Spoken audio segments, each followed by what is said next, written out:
Salvation of India வழங்கும்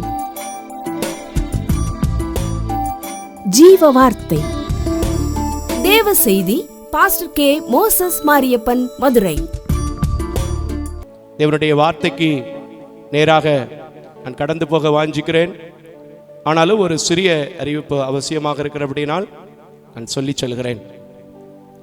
இந்த மாதத்திலே பள்ளி கல்லூரிகளுக்கான தேவைகள் எங்கள் தாய் தகப்பன் இல்லாத பிள்ளைகளுக்கு அதிகமாய் உண்டு. எல்லா விவரங்களையும் இப்போ நான் சொல்லவும் முடியாது, ஸ்லாட்டில் போடவும் விரும்பலை. ஜெபியுங்கள், கர்த்தர் ஏவினாள். இந்த பிள்ளைகளுக்காக அரசு அங்கீகாரத்தோடு நடத்தப்படுகின்ற இந்த நிறுவனத்திற்காக உங்கள் உதாரத்துவமான காணிக்கைகளால் தாங்க உங்களை அன்போடு கூட கேட்டுக்கொள்கிறேன். இந்த நாளிலே நான் என்ன பேசலாம் அப்படின்னு ஆண்டவரிடத்தில் கேட்டபோது, அநேக பிள்ளைகள் ஒரு கஷ்டமான, ஒரு நெருக்கமான சூழ்நிலைகளில் இருக்கிறதை எனக்கு காண்பித்தார். யோனாவின் புஸ்தகம் எடுத்துக்கம்மா, யோனாவின் புஸ்தகம் எடுத்துக்க. 32வது புத்தகம் பழைய ஏற்பாட்டிலே யோனாவின் புத்தகத்தை எடுத்துக்கொள்வோம். காலங்கள் போகுது, நாட்கள் போகுது, மாதங்கள் போகுது, வாரங்கள் போகுது. எல்லா ஆராதனைகளையும் டிவியில பார்க்குறேன், எங்க சர்ச்சுக்கும் நான் போறேன். இந்த ஆராதனையும் பார்க்கறதுக்கு நல்லா தான் இருக்கு. ஒரு ட்ரெடிஷ்னலா அப்படியே போன மாதிரி தானே இருக்கு. நெருக்கம் மாறலையே. மாறுமா மாறுமா மாறுமா? உங்களுக்கு ஒரு விஷயத்தை சொல்லட்டுமா? மாறும்னு நினைக்கிறவங்களுக்கு மாறும். மாத்துவாரு, எப்ப அவருக்கு வேலையோ அப்ப மாத்துவாரு அப்படின்னு நினைக்கிறவங்களுக்கு அப்பதான் மாறும். அல்லேலூயா. ஆனா நான் சொல்கிறேன், மாறும். என்னுடைய நெருக்கமும் கர்த்தருக்கு தெரியும். நான் அவரை நோக்கி கூப்பிடுவேன் என்று சொன்னான். ஒரு மனிதனை நான் சொன்னேன்ல, யோனா, அவன் எப்படிப்பட்ட சூழ்நிலையில் நெருக்கங்கள் மாறினது என்றால், அந்த நெருக்கத்தை விட உங்கள் நெருக்கம் இலகுவானதாக இருக்கும், நிச்சயமாய் மாறும். வாசிக்கலாம். யோனா எழுதின புத்தகம் 2வது அதிகாரம் 2வது வசனத்தை வாசிக்க கேட்போம். என் நெருக்கத்தில் நான் கர்த்தரை நோக்கி கூப்பிட்டேன், அவர் எனக்கு உத்தரவு அருளினார். கரங்களை தட்டி கர்த்தருக்கு ஸ்தோத்திரம் பண்ணுங்க. என் நெருக்கத்தில் கர்த்தரை நோக்கி கூப்பிட்டேன், அவர் எனக்கு உத்தரவு அருளினார். எப்படிப்பட்ட இடத்துலமா வாசிமா? நான் பாதாளத்தின் வயிற்றிலிருந்து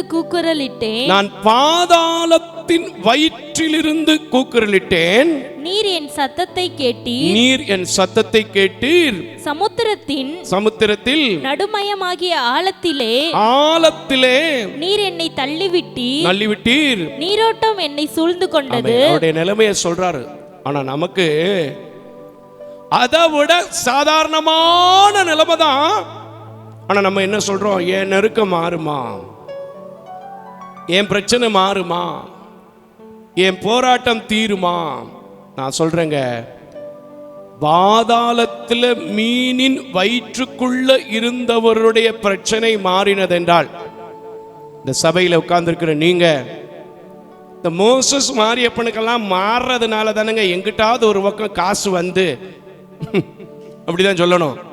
எங்கேயாவது ஒருத்தர் காணிக்க கொடுத்து நம்மளும் கொடுத்து இந்த ஊழியம் நடக்குதுன்னா ஏன் நெருக்கம் மாறும்னு சொல்லி பாருங்க. கர்த்தர் உங்களை விசாலத்துல கொண்டு போய் வைப்பார். கரங்களை தட்டி கர்த்தருக்கு ஸ்தோத்திரம் பண்ணுங்க. நெருக்கத்துல மனிதர்களை பார்த்து நிறைய பேர் கூப்பிடுவோம். இவர் உதவி செஞ்சிருவாரா, அவர் உதவி செஞ்சிருவாரா, அவங்க உதவி செஞ்சிருவாங்களா, இவங்க உதவி செஞ்சிருவாங்களா? நான் சொல்றேன், ஒரு வேலை உதவியே செஞ்சா கூட அதனால கொஞ்சம் ரிலீஃப் வரும். ஆனால் உங்கள் நெருக்கத்தில் கர்த்தரை நோக்கி கூப்பிட்டா நிரந்தரமான ரிலீஃப் வரும். கரங்களை தட்டி கர்த்தருக்கு ஸ்தோத்திரம் பண்ணு. இந்த யோனா ஏன் இப்படி நிலைமைக்கு தள்ளப்பட்டார் அப்படிங்கறதெல்லாம் நமக்கு ஓரளவுக்கு தெரியும். ஆனா அவர் என்ன செய்யறாரு? இந்த நெருக்கத்திற்கு ஒரே ஒருவர் தான் வழி. அவர் யாரு? கர்த்தர். அவரை நோக்கி கூப்பிடுவேன் என்று கூப்பிட்டார். அவர் நெருக்கத்துக்கு அவர் என்ன செய்தார்? செவி கொடுத்தார். இன்றைக்கும் இதை பார்க்கிறேன், இதை கேட்கிறேன் அன்பான தேவ ஜனங்களே. வாழ்க்கை என்பது இருந்த நிலைமையில இருந்தபடியே இருக்க வேண்டியது அல்ல. அதற்காக தேவன் நம்மை உண்டாக்கவும் இல்லை. அப்படிப்பட்ட வாழ்வை கிறிஸ்தவ பிள்ளைகள் வாழ வேண்டிய அவசியம் இல்லை.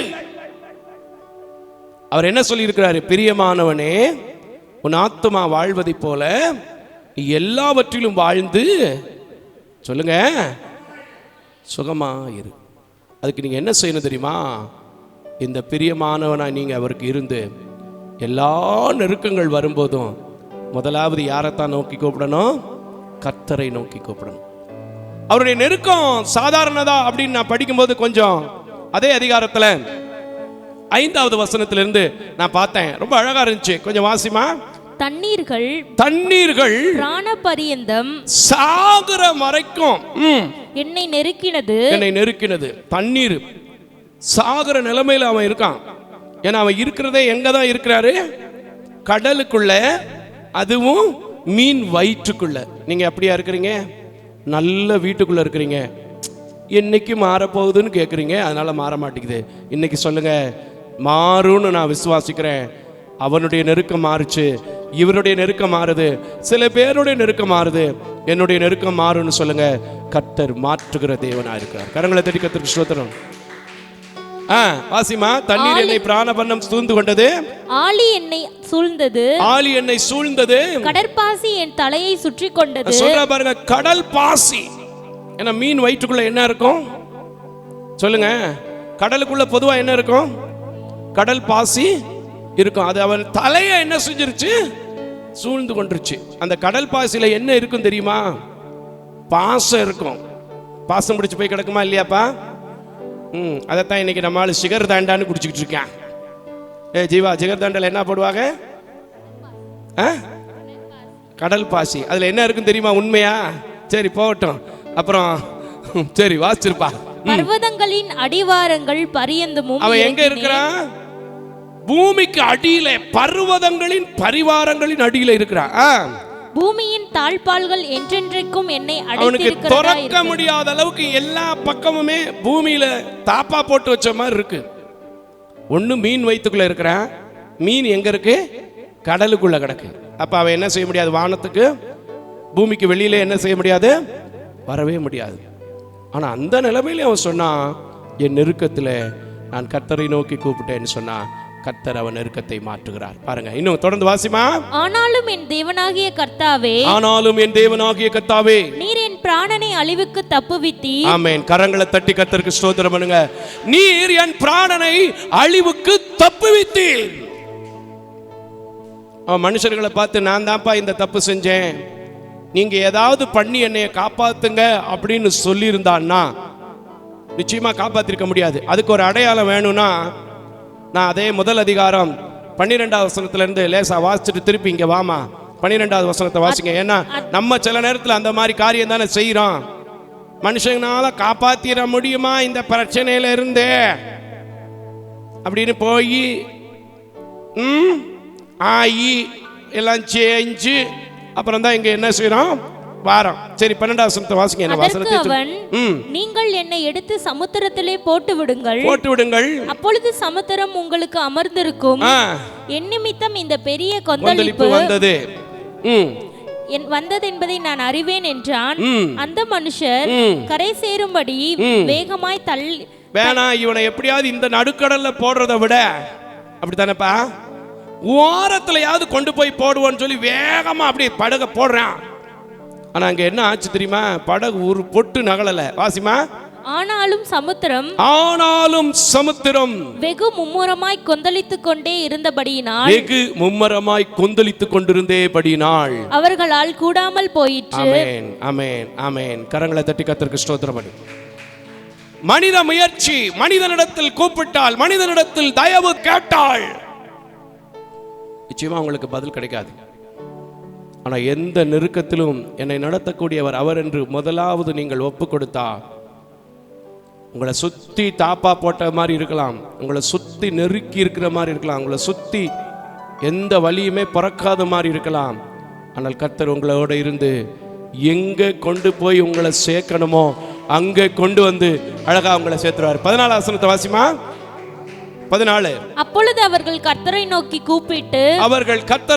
கூப்பிட்டு ஆ கர்த்தாவே இந்த மனுஷனுடைய ஜீவன் நிமித்தம் எங்களை அழித்து போடாதீரும். இந்த மனுஷனுடைய குற்றம் இரத்த பலி எங்க மேல என்ன செய்யக்கூடாது, சுமத்திராதேயும். ஆமென் சொன்னா கர்த்தர் அழகாய் தூக்கி போட ஒரு உதவி செய்தார். தூக்கி போட்டது மட்டும் இல்ல, தூக்கி போட்ட உடனே அப்படியே மீன் வந்து கேட்ச் பிடிச்சிட்டு. கையை தட்டு கர்த்தருக்கு ஸ்தோத்திரம்.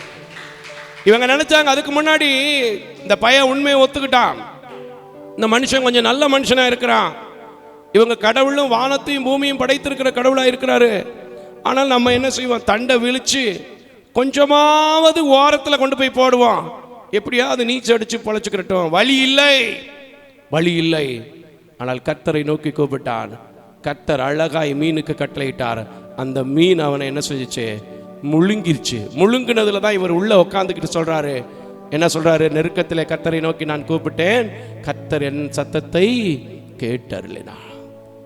இவ்வளவு பாடுகள், கடல் பாசி சூழ்ந்திருந்ததை கண்டு, தாப்பால் அடைக்கப்பட்டதை கண்டு 2வது அதிகாரம் 8வது வசனத்துல என்னமா சொல்றாரு, வாசிமா 2:8. பொய்யான மாயையை பற்றிக் கொள்ளுகிறவர்கள் தேவனுடைய கிருபையை போக்கடிக்கிறார்கள். அப்படித்தானே போட்டிருக்கு. ஆனா நான் சொல்றேன், நீ கர்த்தரை நோக்கி உன் நெருக்கத்தில் கூப்பிட்டா, கர்த்தருக்கு காத்திருந்தால், இந்த யோனா வெளியே வந்தது உண்மைனா, நீங்களும் எப்படிப்பட்ட நெருக்கத்தில் இருந்தாலும் நிச்சயமாக சரியான டயத்தில், சரியான நேரத்தில், சரியான பாதுகாப்போடு வெளியில் வருவீங்க. கரங்களை தட்டி ஆமென் சொல்றவங்க நல்லா கையை தட்டி ஆமென். இன்னும் நேரம் தெரியாம, இன்னும் சூழ்நிலை தெரியாம, இன்னும் அந்த மனுஷன், அந்த மனுஷி, அந்த அதிகாரி, அந்த அமைச்சர், அந்த மந்திரி, அந்த சேச்சி, இந்த சேச்சி, எங்கேயும் போகாதையா. நீ எங்கே போனாலும் யாரை மட்டும் நோக்கி பாருங்க, கர்த்தரை மட்டும் உங்கள் நெருக்கத்தில் நோக்கி பாருங்க. கர்த்தர் உங்களை அழகா டைரக்ஷன் பண்ணுவார். சும்மா கிருபையை போக்கடிச்சுட்டு உட்காந்துருக்காது. நிறைய பேர் நல்ல ஞானஸ்தானம் எடுத்திருப்பாங்க, நல்ல ஆரம்ப காலத்தில் நல்ல ஜெபத்தில் இருப்பாங்க, சைக்கிள் வருவாங்க, பைக்கில் வருவாங்க, அதுக்கப்புறம் காரு வசதின்னு வந்தோடனே கிருபையை போக்கடிச்சிருவாங்க. கிருபை என்ன செஞ்சிருவாங்க, போக்கடிச்சிருவாங்க. இன்னைக்கு நான் சொல்றேன், வசனத்தை வாசிமா, கிருபையை போக்கடிக்கிறார்கள். நானோவெனில் துதியின் சத்தத்தோட உமக்கு பலியிடுவேன். ஆமென். கரங்களை தட்டி சொல்லுங்க, அதுதான் இந்த ஆராதனை, அதுதான் இவ்வளவு நேரம் துதி. என்னடா இவ்வளவு நேரம் பாடிக்கிட்டு இருக்கான், இவ்வளவு நேரம் துதிச்சுக்கிட்டு இருக்கான்னு நினைக்கிறீங்களா? இந்த துதி பலியில இருக்கிற வல்லமையும் ஆராதனையில் இருக்கிற பிளஸ்ஸிங்கும் நீங்க சரியா மட்டும் புரிஞ்சுக்கிட்டீங்கன்னா சரி, உங்க நெருக்கம் கட்டாயமா மாறும். கரங்களை தட்டி ஆமென் சொல்றவங்க. நான் பண்ணின பொருத்தனையை செலுத்துவேன். ரட்சிப்பு கர்த்தருடையது என்றான். ஆமென். ரட்சிப்பு யாருடையது? கர்த்தருடையது. எந்த மனுஷனும் உனக்கு ரட்சிப்பையும் கொண்டு வர முடியாது, உன்னுடைய நெருக்கத்தை மாத்திர முடியாது. நீங்க கர்த்தரிடத்துல வந்தா மட்டும்தான் உங்க நெருக்கம் மாறும், உங்களுக்கு ரட்சிப்பு கிடைக்கும். கர்த்தர் மீனுக்கு கட்டளையிட்டார். ஆமென். இத அறிந்த யோனா என்ன நடந்துச்சு? கர்த்தர் மீனுக்கு கட்டளையிட்டாரு. திரும்ப வந்து அவன் பூமியில மறுபடியும் அவன் வாழுகிறான். கர்த்தருக்கு ஸ்தோத்திரப்படும். இன்னைக்கும் இத்தனை ஆண்டுகள் போய்விட்டதே, இத்தனை நாட்கள் போய்விட்டதே, என்ன ஆகும் என் வாழ்க்கை? எத்தனையோ மனிதர்களை நம்பி இருந்தேன், இன்னும் நான் சர்ச்சுக்கு தானே போறேன். சர்ச்சுக்கு போறதெல்லாம் முக்கியம் இல்லை பிரதர், சர்ச்சுக்கு வர்றதெல்லாம் முக்கியம் இல்லை சிஸ்டர். எல்லா நெருக்கத்திலும் யாரை நோக்கி பார்க்கணும்? கர்த்தரை நோக்கி பார்க்கணும். தாவீது இதுல ரொம்ப ஃபேமஸான ஆளுங்க. ஏன்னா அவர் இந்த நெருக்கத்தில் உலன்று சிக்கி சீரழிஞ்சு சின்ன பின்னமான ஆளு. ஆனா கர்த்தரை நோக்கி கூப்பிட்டுட்டு அவர் எழுதுற காரியத்தெல்லாம் பார்க்கும்போது, இந்த ஊழியத்தில் எத்தனை பற்றாக்குறை வந்தாலும், எத்தனை பேர் மிரட்டினாலும் உருட்டினாலும், எத்தனை நவீன காலங்கள் வந்தாலும், மனுஷனை நம்ப மாட்டேன், கர்த்தரை நம்புவேன். மனுஷனை நோக்க மாட்டேன், கர்த்தரை நோக்குவேன்னு சொல்லி நெருக்கத்தில் கூப்பிடுறேன். கர்த்தர் நடத்துறார். கரங்களை தட்டி கர்த்தருக்கு ஸ்தோத்திரம் பண்ணுங்க. இந்த ஜூன் மாசம் கூட 27, 28, 29, 30 கூட்டங்களை சொல்லியிருக்கோம். 29 வரைக்கும் என் கையில் ஒண்ணுமே இல்லை. இந்த மாசமும் எஜுகேஷன் மாசம், எல்லாருக்கும் தேவை இருக்கும். பெருசா எல்லாம் காணிக்க வந்துருமான்னு எனக்கு தெரியாது. டிக்கெட்டு மட்டுமே 4950 ரூபாய்க்கு தம்பிமார்களுக்கு போட்டாச்சு. ஆனால் நான் சொல்கிறேன், எல்லா நெருக்கத்தையும் மாற்றி இந்த இடத்துல வந்து போகிற யாரும் குறைவா போக மாட்டாங்க. 29ஆம் தேதி லைவ்ல அநேக பிள்ளைகள் இந்த இடத்துல சாட்சி சொல்லுவீங்க. கரங்களை தட்டி ஆமென். ஏன்னா நான் எப்போதும் நெருக்கத்துல யாரை நோக்கி தான் பார்க்கிறேன்? கர்த்தரை நோக்கி பார்க்கிறேன். யோனா நெருக்கத்துல யாரை நோக்கி பார்த்தான்? கர்த்தரை நோக்கி பார்த்தான். அவன் இருக்கிற இடத்துல இருந்து பார்க்கும்போது நம்பிக்கை வருமாங்க. முதல்ல நம்பிக்கை வருமா? போனது மீன் வயிற்றுக்குள்ள, விழுந்தது கடலுக்குள்ள. மீன் வயிற்றுக்குள்ள முதல்ல ஒரு மனுஷன் படுத்துக்கிட்டு பேச முடியுமா அப்படின்னு கொஞ்சம் கற்பனை பண்ணி பார்த்தா கொஞ்சம் கஷ்டமா தான் இருந்துச்சு. மீனுக்குள்ள என்ன இருக்கு சொல்லுங்க? முள்ளு இருக்குங்க. அப்ப இங்கிட்டு திரும்பினா என்ன செய்யும்? குத்தும். இங்கிட்டு திரும்பினா என்ன செய்யும்? குத்தும். ஆனா அந்த வயிற்றுக்குள்ள ஒரு மனிதனை 3 நாள் போட்டு அவன் பொய்யானதை நான் விட்டுட்டு கிருபையை போக்கடிக்காம கர்த்தரே தெய்வம் என்று சொல்லி நெருக்கத்தில் கூப்பிட வச்சாருன்னா, நீ சும்மா தானே இருக்க இந்த பூமியில, நல்லாத்தான் கர்த்தரை நோக்கி கூப்பிட்டு பாருங்களேன், உங்க நெருக்கம் மாறும். கரங்களை தட்டி கர்த்தருக்கு ஸ்தோத்திரம் பண்ணு. சும்மா மனுஷனையே உட்கார்ந்து குறை சொல்லிட்டு இருக்கிறது, எதுக்கெடுத்தாலும் மனிதனை குறை சொல்கிறது, மனிதனை கம்பேர் பண்றது வேண்டாங்க. எந்த நெருக்கமா இருந்தாலும் சரி, கர்த்தர் மாற்றுவார், கர்த்தர் ஆசீர்வதிப்பார், கர்த்தர் நடத்துவார், என்னை கொண்டு போய் சேர்ப்பார்னு சொல்லி பாருங்களேன். அந்த மீனுக்கு கட்டளையிட்டு இருக்கிற ஆண்டவர் உங்களுக்கு தேவையான நேரத்தில் கட்டளையிட்டு எந்த சூழ்நிலையிலும் பற்றாக்குறை இல்லாதபடிக்கு கர்த்தர் இந்த மாதத்தை அழகா நடத்தும்படி கிருபை செய்யப்படுறார். கரங்களை தட்டி கர்த்தருக்கு ஸ்தோத்திரம் பண்ணு. சொன்னேன்ல, தாவீது தான் நெருக்கத்துக்கு ஒரு பெரிய ஆளு அப்படின்னு. 3வது சங்கீதத்தை எடுத்துக்கமா. 3வது சங்கீதம் 4வது வசனத்தை எடுத்து வாசிங்க. 3வது சங்கீதம் 4வது வசனத்தை எடுத்து வாசிக்க கேட்போம். நல்லா இருக்கும் பாருங்க வசனம். நான் கர்த்தரை நோக்கி சத்தமிட்டு கூப்பிட்டேன். நான் கர்த்தரை நோக்கி சத்தமிட்டு கூப்பிட்டேன். அவர் தமது பரிசுத்த பர்வதத்திலிருந்து எனக்கு செவி கொடுத்தார். கரங்களை தட்டி ஆமென் சொல்லுங்க. இந்த ஆலயத்திலிருந்தும் நான் கர்த்தரை நோக்கி கூப்பிடுவேன். இந்த பிரதருக்கு பதில் கொடுக்கிற ஆண்டவர், எத்தனையோ குடும்பங்களுக்கு பதில் கொடுக்கிற ஆண்டவர், தாவீதுக்கு பதில் கொடுத்திருக்கிற ஆண்டவர், யோனாவுக்கு பதில் கொடுத்திருக்கிற ஆண்டவர் எனக்கும் பதில் கொடுப்பார். தாவீது தான் நெருக்கத்துக்கே ஒரு ஃபேமஸான ஆளுன்னு சொன்னல. அந்த சங்கீதத்தினுடைய இன்ட்ரோடக்ஷனை கொஞ்சம் படி பாப்பா, நல்லா இருக்கு பாருங்க. தாவீது தன் குமாரன் அப்சலோமுக்கு முன் தப்பி ஓடி போகையில் தன்னுடைய சொந்த மகனுக்கு முன்னாடி தப்பிச்சு ஓடும் போது அவன் பாடின சங்கீதத்துல சொல்றான். 4வது வசனத்தை இப்ப திரும்ப வாசிமா, எனக்கு உரைக்கணும். நான் கர்த்தரை நோக்கி சத்தமிட்டு கூப்பிட்டேன். அவர் தமது பரிசுத்த பர்வதத்திலிருந்து எனக்கு செவி கொடுத்தார். ஆமென். கரங்களை தட்டி கர்த்தருக்கு ஸ்தோத்திரம். இன்னைக்கு நான் சொல்றேன், இதுவரைக்கும் கூப்பிடும் போதெல்லாம் நான் சந்தேகப்பட்டே கூப்பிட்டுட்டேன். இதுவரைக்கும் கூப்பிட்ட போதெல்லாம் நான் அவிசுவாசத்தோடு கூப்பிட்டுட்டேன். இதுவரைக்கும் கூப்பிட்டப்பெல்லாம் நான் கணக்கு பார்த்துக்கிட்டே கூப்பிட்டேன். தலை முழுக்கும் கடல் பாசியில சுத்தி இருந்தவனுக்கு விடுதலை கொடுக்க முடியும்னா, தன்னுடைய சொந்த மகன் துரத்தப்பட்ட நேரத்தில் கூப்பிட்டவருக்கு விடுதலை கொடுக்க முடியும்னா, ஓரளவுக்கு நான் நல்லா தான் இருக்கேன், எனக்கு விடுதலை கொடுப்பாரு, என் சத்தத்தை கேட்பாருன்னு சொல்லுங்களேன், உங்களுக்கு பதில் கிடைக்கும். கரங்களை தட்டி கர்த்தருக்கு ஸ்தோத்திரம் பண்ணுங்க. இந்த வேதத்துல யாரு தேவனை நோக்கி பார்த்து பதில் இல்லாம இருந்திருக்கா சொல்லுங்க? சங்கீதம் 99 எடுத்துட்டு வாமா. சங்கீதம் 99ஆம் சங்கீதம் எடுத்துட்டு வாங்க, நல்லா இருக்கும் பாருங்க. 5வது வசனத்தை வாசிங்க. நம்முடைய தேவனாகிய கர்த்தரை உயர்த்தி அவர் பாதப்படியிலே பணியுங்கள், அவர் பரிசுத்தம் உள்ளவர். ஆமென். கரங்களை தட்டி கர்த்தருக்கு ஸ்தோத்திரம் பண்ணுங்க.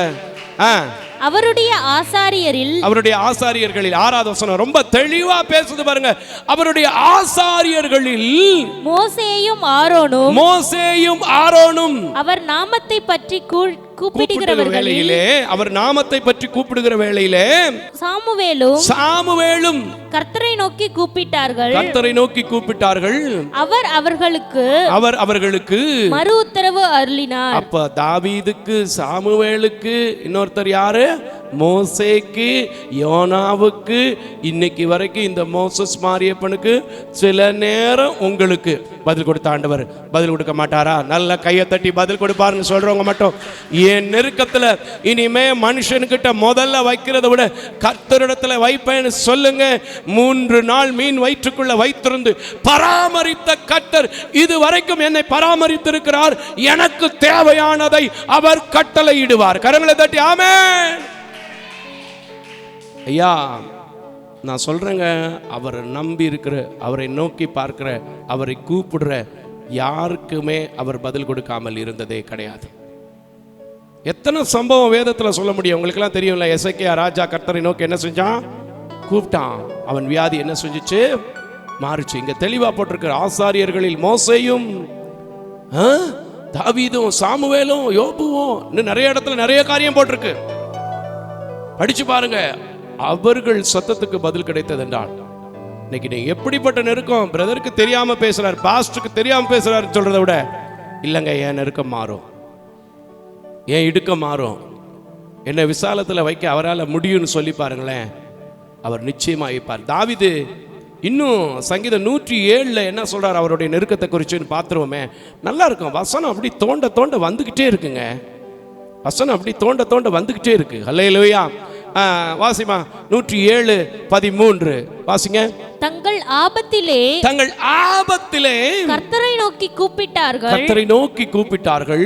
அவர்கள் இக்கட்டுகளில் இருந்து ஆமென் ஆமென். கைகளை நல்லா தட்டி அவர்கள் இக்கட்டில் இருந்து அவர்களை நீங்களாக்கி ரட்சித்தார். இன்னைக்கு சொல்லுங்களேன், என் ஆபத்திலும் என்னுடைய பாரத்திலும் என்னுடைய பிரச்சனைகளிலும் யோனாவை போல தாவீதை போல அந்த மனுஷன் மோசையை போல சாமுவேலை போல எங்க பாஸ்டரை போல நான் கர்த்தரை நோக்கி கூப்பிடுவேன்னு சொல்லுங்க, அவர் உங்களை விடுதலையாக்குவார். அல்லேலூயா. இந்த வசனம் இன்னும் கொஞ்சம் விளங்கணுங்கிறதுக்காக 19ஆம் வசனத்திலே திரும்ப என்ன சொல்லியிருக்கு கொஞ்சம் வாசிமா. 19 அதே அதிகாரம் 107:19. தங்கள் ஆபத்திலே கர்த்தரை நோக்கி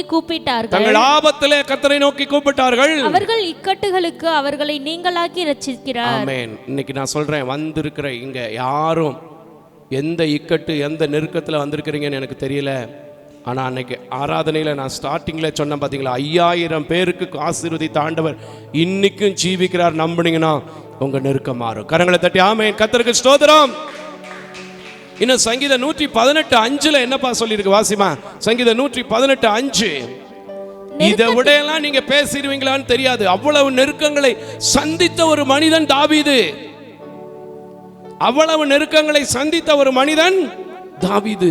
அவனுடைய நெருக்கத்துக்கு பதில் கிடைச்சிச்சு, ரட்சித்தார், விடுதலையாக்கினார் என்று சொன்னானா ஏன் உங்களால சொல்ல முடியல தெரியுமா? மனுஷங்கிட்டையும் கூப்பிடுறோம், தேவனிடத்திலையும் கூப்பிடுறோம். ஆனா நான் சொல்றேன், யோனா அது பொய்யான மாயை, அவருடைய கிருபையை நான் போக்கடிக்க மாட்டேன்னு சொல்லி உறுதியாய் அவரை நோக்கி கூப்பிட்டான், உறுதியாய் அவனை பற்றி கொண்டான். அவருடைய வாழ்க்கையில சமாதானம் வந்தது. கரங்களை தட்டி கர்த்தருக்கு ஸ்தோத்திரம். இன்னைக்கு நீங்க சொல்ற இந்த உலகத்தில் இருக்கிற பொய் மாயை கிருபையை போக்கடிக்கிற வேலையை நான் செய்ய மாட்டேன். இந்த சேர்ச்சில் வந்து நான் கத்துக்கிட்டேன், கர்த்தரை நோக்கி கூப்பிடுவேன், எனக்கு அவர் உதவி செய்வார். வாசிமா 18:5. 118 கர்த்தரை நோக்கி கூப்பிட்டேன். சொல்ற பாருங்க, நெருக்கத்திலிருந்து கர்த்தரை நோக்கி கூப்பிட்டேன், கர்த்தர் என்னை கேட்டருளி. ஆமென். கரங்களை தட்டி கர்த்தருக்கு ஸ்தோத்திரம் பண்ணுங்கப்பா. அவன் என்ன நெருக்கத்தில் இருந்தான்னு சொல்லி உங்களுக்கு ஏற்கனவே 1 சாமுவேலின் புத்தகத்தை ரொம்ப தெளிவா பிரசங்கித்திருக்கிறேன்.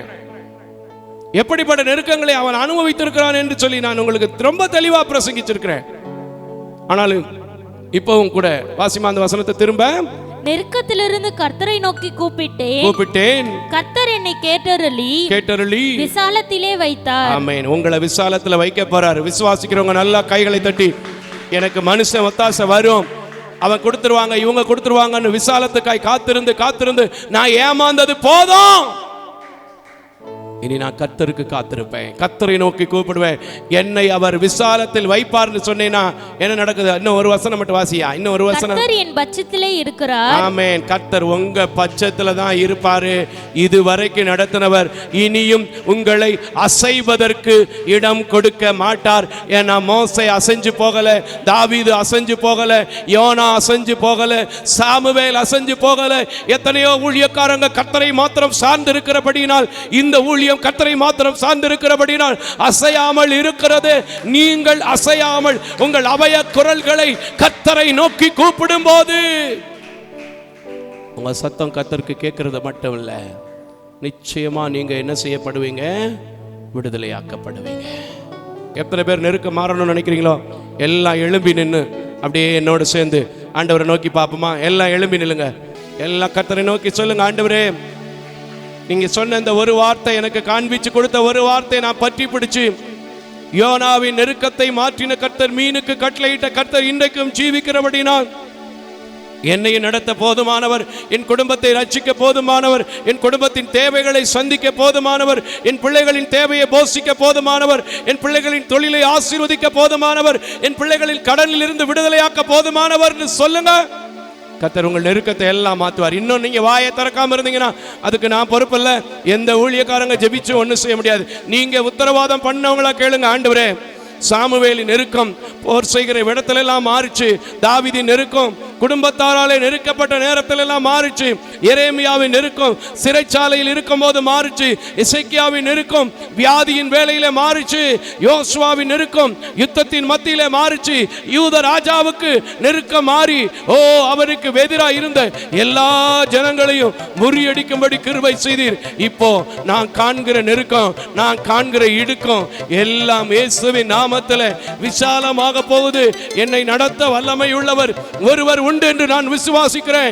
ஏன்னா இந்த ரெண்டு கண்ணு தெரியாதவரை இந்த ஊழியத்தை 27 ஆண்டுகள் நடத்தக்கூடுமானால், அவங்க நெருக்கத்தை மாற்றக்கூடுமானால், அவங்க பிள்ளைகளுடைய தேவைகளை, பணியாளர்களுடைய தேவைகளை சந்திக்க கூடுமானால், புதிய புதிய கூட்டத்தை நான் யூடியூப்ல பார்க்க கூடுமானால், டிவியில கேட்க கூடுமானால் என் நெருக்கத்தை மாத்துவார்னு சொல்லுங்க.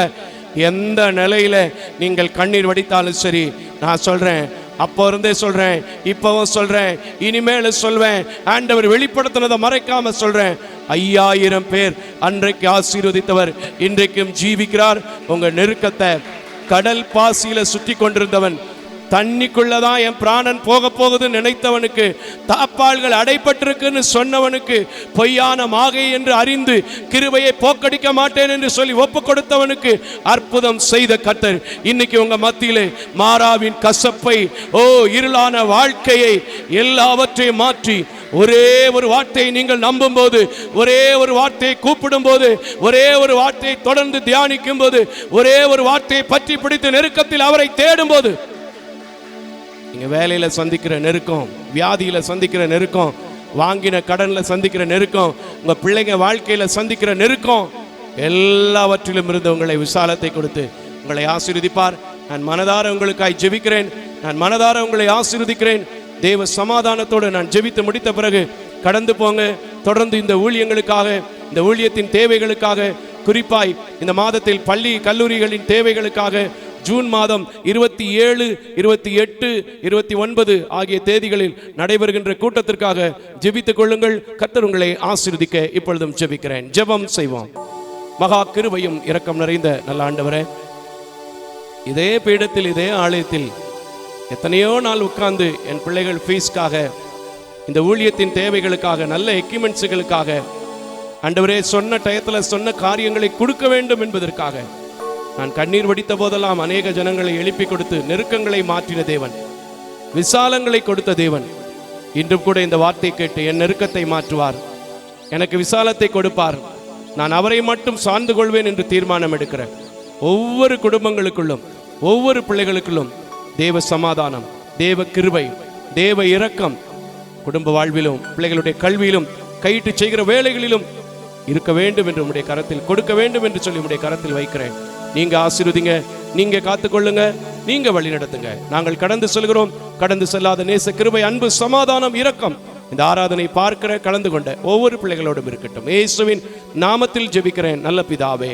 ஆமேன், ஆமேன், ஆமென். அல்லேலூயா, அல்லேலூயா, அல்லேலூயா.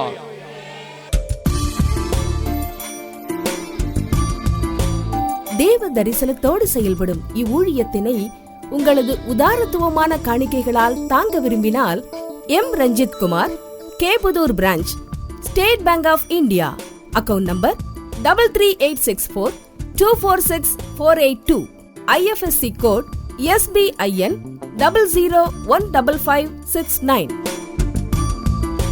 உங்களது 24 மணி நேர ஜெப தொடர்புக்கு pastor K Moses Mariappan, 2/26 SP Natham அஞ்சல், திருமங்கலம் தாலுகா, மதுரை மாவட்டம் 625706. Phone number 9360383940. ஜெபியுங்கள், தாங்குங்கள். தேவன் தாமே உங்களை நிறைவாய் ஆசீர்வதிப்பாராக.